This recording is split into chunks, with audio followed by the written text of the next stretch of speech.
Bonjour à tous, merci de suivre cette nouvelle vidéo. Donc nous allons analyser la première partie du championnat du monde entre Carlsen et Karjakin 2016. Donc une première ronde, on a affaire à deux joueurs très solides, deux joueurs qui sont issus de la génération de l'informatique. Donc ils ont tous les deux 26 ans. D'ailleurs Carlsen va fêter ses 26 ans à la fin le 30 novembre, à la fin de ce mois. Donc deux joueurs très solides. La première partie, c'est souvent très compliqué dans un match. Il y a la pression, on a fait des préparations à la maison, on veut surprendre un petit peu l'adversaire. Donc cette première partie ne déroge pas à la règle. Donc on a une ouverture de la part de Carlsen qui n'est pas très ambitieuse, mais qui lui permet de sortir Karjakin de la théorie, sachant que Karjakin est capable de retenir énormément de variantes d'ouverture. Donc c'est quelqu'un qui est très, très retaillé au niveau du répertoire d'ouverture. Donc je pense que Carlsen a tout de suite essayé de le déstabiliser avec une ouverture un petit peu inférieure, et qui est bien quand même, hein, on va en discuter tout de suite. D4, donc il ouvre D4, Carlsen est spécialiste, hein, de temps en temps il peut ouvrir G3, fou G2, cavalier F3 ou cavalier F3, donc sortir le fianchetto roi, ça c'est un grand classique, et ensuite pouvoir poursuivre avec C4, sur C5 il va pousser D5, donc tenter de retomber dans des Benoni dans laquelle il a fait G3 ou des anglaises ou même des rétis. Et il est également spécialiste du système de Londres, on lui retrouve quelques parties, la plupart du temps quand même dans des rapides et des blitz. Ici, donc Karjakin répond par cavalier en F6. Cavalier en F6, c'est tout ce qui caractérise les défenses indiennes. Voilà. Sur D4, l'ouverture du pion dame, cavalier F6, ça caractérise les indiennes. Ensuite, en fonction, par exemple, si les noirs essaient de sortir le fianchetto dame ou roi, ça va être l'est indienne, parce que c'est à l'est. Ici, l'ouest indienne. En anglais, on va trouver King Indians ou Queen Indians, côté dame ou côté roi. On a également sur E6 des possibilités de faire la Nimzo indienne, la Bogo indienne. Donc voilà, toutes les indiennes sont caractérisées par la sortie de pion en F6. Ici, voilà, donc Carlsen fait la première surprise, hein, de ce match en définitive. Je ne pense pas que Karjakin s'y attendait, même si ce n'est pas une ouverture très ambitieuse. Toujours est-il que Carlsen sort le fou en G5. Il vient attaquer le fou en G5. Donc cette ouverture s'appelle l'ouverture Trompowski. L'ouverture Trompowski, c'est une des ouvertures assez rares qui va échanger le fou contre un cavalier. Voilà. Au prix du doublement des pions pour les noirs, ils vont se retrouver avec une meilleure structure de pions et les noirs auront la paire de fous. On retrouve ce genre de début également, par exemple, dans la Nimzo indienne, qu'on vient de parler juste avant, ici. Si par exemple les noirs viennent clouer, on vient faire A4, et bien ici ils viennent échanger. D'accord. Ici on aura des pions doublés, et les blancs, en compensation, ils auront la paire de fous. Et bien ici la Trompowski, c'est un petit peu le même objectif, c'est-à-dire on va venir échanger à terme le fou contre le cavalier. Donc qu'est-ce qu'on a comme grosse variante? Donc la variante qui a été jouée, on la verra juste après. On peut avoir E6, on va avoir une sorte de défense française et les blancs poussent E4. Donc on va retrouver dans un système ouvert. Donc on voit qu'on menace déjà avec de pousser le pion E ici. Et comme le cavalier est cloué, la paire du cavalier. Donc souvent c'est les pions E5, H6, on attaque à notre tour, etc. Donc la Trompowski, on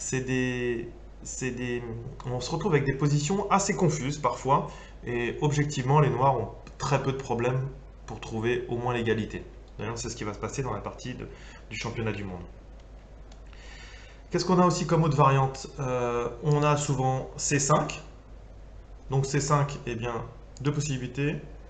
Les blancs ont l'habitude de pousser D5, un petit peu comme dans une Benoni, ou, comme on vient de le dire, c'est-à-dire de faire la stratégie où on vient prendre en G, le pion, le cavalier en F, pardon. Et ensuite, deux manières de reprendre pour les noirs. S'ils reprennent du pion E ici, ils se retrouvent avec une structure particulière, c'est-à-dire qu'il y a un pion qui a été avancé ici, pion arriéré, 4 pions contre 4, etc.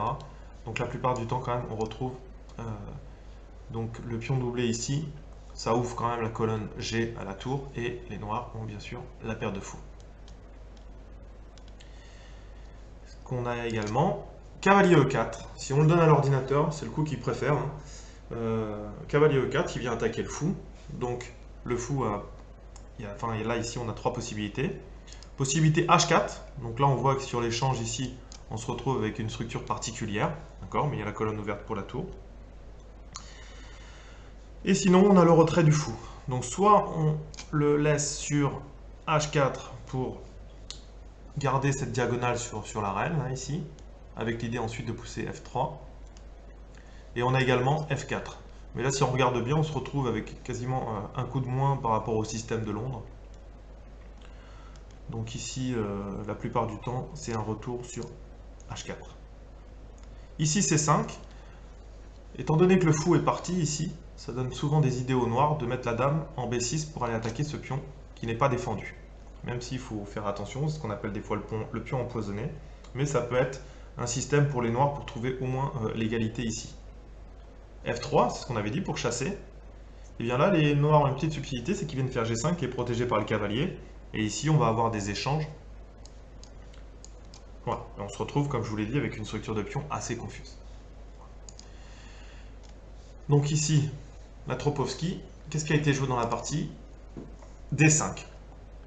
Donc ici, on peut directement prendre en F6, ici, ça c'est une possibilité. Carlsen, lui, préfère le coup E3 pour l'instant. Je pense qu'il attendait de savoir la structure le coup qu'allait jouer Karjakin. Ici, il aurait pu très bien jouer C6, rentrer peut-être dans une slave, ou E6, etc. Donc, il attendait de savoir s'il allait jouer C5 pour reprendre le fou. Ici, Karjakin pousse C5. Donc, ici, Carlsen échange ce fameux cavalier contre le fou. Donc, souvent, on pose la question, qu'est-ce qui est le plus fort entre un cavalier et un fou? Il y en a qui ont des réponses, hein. Il y en a qui préfèrent les fous, il y en a qui préfèrent la cavalier, mais ce n'était pas la question. La question, c'est pas qu'est-ce que vous préférez comme pièce, c'est quelle est la meilleure pièce. Et à cette question, on ne peut pas répondre en fait sans poser une autre question, c'est quel est le type de la position. Donc en fait, le vrai truc à retenir entre le fou et le cavalier, c'est si vous avez le cavalier ou le fou, quel est le plus fort entre les deux? Ça dépend de la position. Si vous avez un cavalier, il faut que vous ameniez une position où les cavaliers sont plus forts. Donc souvent une position fermée. Si vous avez un fou, il faut amener une position ouverte qui est souvent meilleure pour les fous. Voilà. Donc ça dépend. En revanche, deux fous dans une position ouverte sont très très forts. Mais il y a des positions aussi où les deux cavaliers dans les positions fermées sont forts également. Donc ne soyez pas catégorique quand on vous dit le fou ou le cavalier, non le fou est meilleur, le cavalier est meilleur, non, ça dépend de la position. Ici Carlsen n'hésite pas une seconde à échanger son fou contre le cavalier, donc les noirs ont la paire de fous, mais ils ont une structure de pion qui est moins bonne. Et donc comme Carlsen est très fort en finale, je pense qu'il veut tester son adversaire sur cette variante, on va dire, non théorique, parce qu'il y a très peu de parties qui ont été jouées avec cette variante, et il veut tester le niveau de Karjakin en finale. Ici, Carlsen reprend le pion. Alors on peut se dire, il a gagné un pion. En fait, ici, il va y avoir des poussées de pion au centre, et le pion ici est indéfendable. Donc si vous commencez avec les blancs dans ce type de position à essayer de garder le pion plus, vous allez avoir un retard de développement et vous allez être en difficulté. Donc Karjakin a son pion de retard, mais il favorise son développement. Il sait qu'il a la paire de fous, et il sait qu'à terme, il devra ouvrir la position s'il veut avoir un avantage sur cette paire de fous. Seulement là, ils ne vont pas prendre de risques, c'est la première partie du championnat du monde, donc chacun ne veut surtout pas perdre la première partie. Donc E3, ici, on voit que Karjakin veut reprendre le pion en C5. Et ici, C4. C4. Pourquoi? Pour ouvrir encore la position et ensuite essayer de pouvoir reprendre ici du pion, par exemple. Et ici, ça laisserait les pions doublés, isolés. En l'occurrence, pour le coup, ça serait assez mauvais. Donc là, Karjakin ne veut pas se retrouver avec cette position. Il ouvre la position. Et ici, donc beaucoup de débutants échangeraient les dames, etc. Là, ici, les deux bons coups, ce sont deux coups de cavalier. Donc ici, en fait, Carlsen prend son temps pour reprendre le pion en C4, il a tout son temps et pareil, il va essayer de développer. Donc pour vous dire un petit peu qu'on est sorti de la théorie, cette position n'a été atteinte si on prend la base de données du chess base une seule fois. C'est une partie entre Rahman et Rafi Zuleni, une partie qui a été jouée en 2008. Donc c'est Rahman il est 2560 et Rafi Zuleni il est 2386. D'accord? On a trouvé une seule fois cette position. Donc Carlsen a tout fait pour sortir Karjakin de la théorie. Donc dans cette partie qui a été jouée en 2008, c'est cavalier C3 qui a été joué. Donc après l'échange des dames, tout le monde va œuvrer pour récupérer le pion qui est en C5 et le pion en C4. Donc les noirs reprennent directement le pion en C5. Cavalier F3. On ne se précipite pas pour reprendre, on a tout notre temps. On vient d'abord accélérer un petit peu notre développement. Ici, roi en E7, effectivement, de toute façon, le petit roc est complètement cassé. On n'a plus les dames, donc le roi est très bien au centre. Et ensuite, la tour, elle pourra aller sur la colonne G. Petit roc de la part des blancs. Ils veulent relier leur tour. Les noirs s'accrochent au pion ici. Et les blancs vont le recapturer avec des petites manœuvres en attaquant les pièces. Donc le fou en C5, va en B6. Cavalier, on vient attaquer une deuxième fois le pion en C4. F5, de toute façon, qui est un coup qui va être joué à un moment ou à un autre. Cavalier vers en C3. On vient attaquer. Un petit coup tactique parce que le fou n'est pas défendu ici. Donc de toute façon, ils sont obligés de prendre le cavalier. Le fou reprend. Donc chacun a récupéré son pion. Ici, on voit donc chacun 2 pions de chaque côté. 4 pour ici. Même s'il y a 3 îlots de pions, les noirs le compensent largement avec la paire de fous. Voilà. C'est une position à jouer. La position, cette partie, c'est fini par la nulle. D'accord?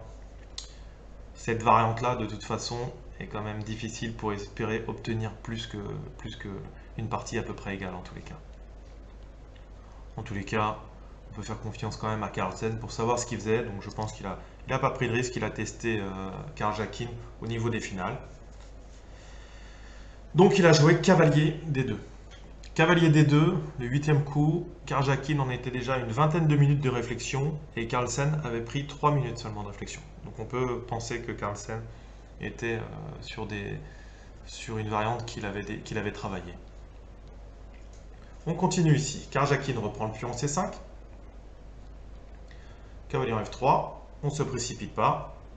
Chacun fait le petit roc ce coup-ci. On retrouve le cavalier A5 qui vient protéger. Tour C1. Donc on vient en une colonne semi-ouverte qui va être ouverte à terme. Donc on n'aura pas de problème. Carlsen vient doubler. Donc ici, on a un coup qui peut paraître curieux de la part de Karjakin. Parce qu'en fait, il a des pions doublés, donc, mais la compensation qu'il avait, c'était la paire de fous. Mais le problème de cette paire de fous, c'est qu'on voit que le fou en C8 a du mal à se développer. Parce qu'il faudrait par exemple qu'il pousse le pion, et il n'a pas du tout vocation à venir vers le centre. Sinon, on aurait pour le coup des vraies faiblesses, etc. Donc, Karjakin échange tout simplement le fou. Ici, on se retrouve, donc il n'y a plus de paire de fous, on a les pions doublés, mais il n'empêche que la position va être quand même assez égale et il n'y aura pas beaucoup de venin en tous les cas dans cette position. Carlsen vient jouer Dame C3, attaquant le cavalier en A5. Un coup de dame pour protéger à la fois le cavalier et à la fois le pion. Et comme le pion est attaqué 1, 2 et 3 fois, Carlsen à ce moment-là récupère enfin son pion. Voilà. Fin de variante. Donc on se retrouve avec 2 tours et pièces. C'est un fou de case noire et un cavalier dans une position qui n'est pas tout à fait fermée. Hein. Donc on voit là ce que je vous disais tout à l'heure, c'est-à-dire que les pions, pour regarder, il y a une vidéo qui traite des bons fous et des mauvais fous. Ici, les pions sont sur case blanche. Le pion, si on le pousse en F5, il sera également sur case blanche. Donc il se trouve que ici, c'est ce qu'on appelle un bon fou. Le bon fou, il n'est pas gêné par ses propres pions centraux. Donc c'est la raison pour laquelle tout à l'heure, Karjakin n'avait pas poussé par exemple E5 et qu'il a tout simplement échangé le fou en D7 parce qu'il sait dans la finale qui s'annonce, il aura un bon fou qui ne sera pas gêné par ses propres pions. Donc il sera au moins égal avec le cavalier ici. Donc après ces échanges, Karjakin, il ne peut absolument pas laisser Carlsen doubler sur la colonne C. Et ensuite, il aura une case d'invasion sur la case C7. Donc il vient tout de suite mettre la tour en C8 pour empêcher Carlsen de doubler sur la colonne C. Carlsen double, à ce moment-là, il y a un échange. Donc ici, on voit que Carlsen menace de venir en C7, attaquant à la fois le pion en B7 et à la fois le fou en E7. Cependant ici, on voit que la structure de pion étant encore intacte, si on avait une tour sur cette rangée, ici on aurait le fameux échec et mat du couloir. Donc ici, Karjakin, au lieu de tenter peut-être de défendre ici avec la tour en B, et une fois que la tour sera en C7 par exemple, il joue ça, la tour va en C7 et ensuite le roi vient ici, on a, ou le fou s'en va, on n'a vraiment pas beaucoup d'activité pour les pièces. Donc ça c'est vraiment un concept important, c'est-à-dire que les pièces, surtout en finale de tour et en finale, doivent être actives. Donc ici Karjakin va se servir d'un petit coup tactique, c'est-à-dire il va faire tour D8, menaçant le mat du couloir ici. Donc Carlsen est obligé de jouer G3, et ensuite il vient mettre la tour en D7. Donc là, il est venu protéger tous les pions de la 7e rangée, avec une tour beaucoup plus active qui est à la fois sur la colonne D ouverte, et également en protection des pions sur la 7e rangée. Maintenant, la phase qui est assez classique quand les pièces ont trouvé leur position optimale. Si vous regardez, c'est assez caractéristique, mais en tous les cas, les pièces de Carlsen sont les deux sur case blanche et le fou de case noire. Ça, c'est pas anodin, c'est pas le hasard, hein. F5, donc on vient pousser également les pions sur case blanche, de telle manière de pouvoir rendre actif notre fou, qui était notre bon fou, hein, par rapport à la définition des bons fous et mauvais fous. Le roi revient au centre. Karjakin vient placer le fou sur une diagonale plus intéressante que lorsqu'il était en E7. Il vient attaquer le pion en B2. B3. Carlsen vient mettre un pion supplémentaire sur une case blanche. Le roi revient au centre. H3, encore une case blanche. Et puis Carlsen quand même se décide peut-être à bouger de ce côté-là, essayer de peut-être créer un pion passé, etc. C'est ce qu'il faudrait, mais ici, en revanche, c'est complètement difficile. Recyclage, ce qu'on appelle recyclage du cavalier pour venir sur les cases B4 et C5, pour attaquer éventuellement la tour, le pion, etc. Donc toujours pareil, une fois qu'on a stabilisé la structure de pion, on vient essayer de trouver une meilleure place pour les pièces. Et bien si c'est le fait de revenir avec le cavalier en E1 sur la première rangée, et bien on le fait. Le roi vient au centre. Le roi D8, ça peut paraître surprenant comme coup, mais en fait je pense que tout simplement Karjakin a envie de mettre la tour en C7 de manière à échanger les tours. Une fois que les tours ont été échangées, la partie sera nulle. D'ailleurs, ça me fait rebondir sur le fait que on voit ici les pions doublés, 3 îlots de pions, etc. Mais tant qu'on a encore les pièces, c'est quand même difficile pour les blancs de l'exploiter. D'accord? Donc si on échange, par exemple, d'une raison X ou Y, le fou et le cavalier disparaissent, ou alors les tours disparaissent, on a une finale qui est nulle. Et on verra tout à l'heure, je vous montrerai la position sans les pièces, et vous verrez que la position même de finale de pion est nulle également. On verra tout à l'heure. Donc Carlsen vient jouer F4. Donc il vient un petit peu bloquer l'avancée des pions des noirs. H5. Karjakin empêche la poussée G4. De nouveau A4. On vient encore réduire un petit peu l'espace. Toujours les pions sur case blanche, donc de toute façon il n'y a pas de problème. Karjakin centralise sa tour. Le cavalier vient attaquer le pion en B7. Karjakin pousse B6 tout simplement. Cavalier A6. Donc ici Carlsen se décide à faire cavalier A6. Donc attention avec ce genre de coup sur les bords de cavalier. Il faut que vous ayez bien calculé ce qui va se passer derrière pour éviter que votre cavalier ne soit enfermé. D'accord? Ici, forcément, Carlsen avait tout calculé. Donc, Karjakin revient en E7 pour éviter que le cavalier puisse revenir ici en B4. Mais il va venir sur C6 via la case B8. Ici, Karjakin joue A5. On commence à avoir une belle symétrie au niveau de l'aile dame. Ici, donc on vient faire une fourchette entre le roi et le fou. Donc c'est pas une fourchette perdante vu que le roi protège le fou. Mais ensuite, Carlsen va pouvoir se décider. Est-ce que j'échange mon cavalier contre son fou et je me retrouve dans une finale de tour, même s'il y a un pion doublé, ce genre de finale, même si on avait un pion de moins, il y aurait de bonnes chances d'annuler, surtout pour des hyper champions comme ça. Donc ici, Carlsen décide plutôt de mettre le cavalier sur un avant-poste, ici sur l'avant-poste en E5. Seulement ça permet à Karjakin de venir placer son fou en C5, protégé par le pion en B6. Donc on se rapproche tout doucement vers une position complètement plate ici. Carlsen arrive 34 coups, il reste à peu près une dizaine avant le contrôle du temps. Je vous rappelle que la cadence de ce genre de partie, c'est qu'ils doivent jouer 40 coups avant d'avoir 50 minutes supplémentaires. Donc 1h40 plus 30 secondes et ensuite 50 minutes. Donc là il reste 6 coups avant le contrôle du temps. Donc Carlsen n'avait plus beaucoup de temps pour essayer de calculer est-ce que la finale de pion, la finale de tour, elle est gagnante, etc. Donc là il va s'orienter plutôt vers un échange des tours. Le roi revient au 7. Karjakin s'empresse, il a bien sûr vu que la finale était sûrement nulle, la finale de pion et la finale résultante avec le cavalier est fou. F6, échec, donc on voit tout simplement qu'ensuite sur une poussée E5, il va y avoir un dédoublement des pions et la position sera nulle.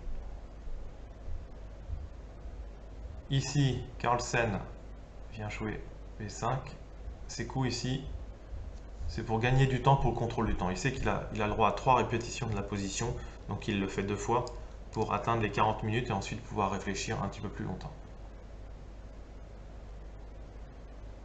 Seulement ici, voilà, Carlsen réfléchit, en fait le cavalier n'a pas beaucoup de cases, pas beaucoup d'actions. Ici c'est figé, on va le voir juste après sur une analyse de la finale de pion. Donc il revient en D4, Karjakin en D6 et la nulle est conclue. Donc une première partie de match assez plate. Bon, on fait confiance aux deux protagonistes en tous les cas pour essayer de nous régaler sur les prochaines parties. Mais on s'attend quand même à un match de ce niveau-là, de cet acabit-là, avec des parties très très solides. Je ne pense pas qu'on aura des grandes parties tactiques, etc. Même si on sait que Carlsen est capable de trouver le moindre possibilité tactique dans les positions qui semblaient plus plates, surtout pour moi en tous les cas. Donc suite au prochain épisode. Maintenant, ce qu'on va voir, on va voir la finale de pion sans les pièces. Donc voilà dans la même position, sans les pièces. Donc ici c'est au blanc de jouer. Cavalier D4, ils viennent chercher l'opposition, essayer de gagner le maximum de terrain sur le roi. Seulement ici, les noirs peuvent pousser E5, effectivement. Leur roi est déjà bien placé en D6. Si les blancs avaient repris ici, ils viennent dédoubler leur pion, on a une partie qui est ici qui est complètement nulle. Donc les blancs peuvent tenter d'aller en C4, auquel cas les noirs viennent en C6, reprennent l'opposition. On tente l'échange des pions. Le roi revient en C7. Alors faire attention ici, on peut se dire tiens, on va aller attaquer les pions. Ici, on va tomber sur une finale de dames en fait. Parce qu'en fait, les noirs vont venir croquer les pions ici. Les blancs vont venir croquer les pions, mais ils sont à égale distance, donc on va voir apparaître une nouvelle dame dans chaque camp. Même si ici, dans cette position, les blancs ont un léger avantage parce qu'ils vont réussir à prendre un pion. Vous pouvez la rejouer en essayant de penser au meilleur coup des deux ou la mettre sur l'ordinateur. Vous allez voir, les blancs vont réussir à gagner un pion, mais la finale de dames qui en résulte est quand même nulle. Donc les noirs ici jouent plutôt C7. On vient prendre le pion, on se retrouve avec nos fameux pions ici. Le roi revient, on reprend l'opposition, on vient figer les pions grâce au pion ici et ce pion ici. Celui-ci ne peut pas avancer, celui-ci ne peut pas avancer, donc ici on a un statu quo. Et ici on revient. Si on vient là, on revient dans cette position, donc le roi est obligé de revenir ici, et on revient en C6, et la position sera nulle. Donc on avait une vraie position finale, même avec le cavalier et le fou, même si on ne les avait pas, même si on avait 2 tours à la place, la position serait quand même nulle. Merci d'avoir suivi cette vidéo. Donc on attend avec impatience la partie d'aujourd'hui, la deuxième partie, qui sera commentée demain. N'oubliez pas le site internet www.chesstrainer2000.com. Travaillez bien, amusez-vous bien et à bientôt.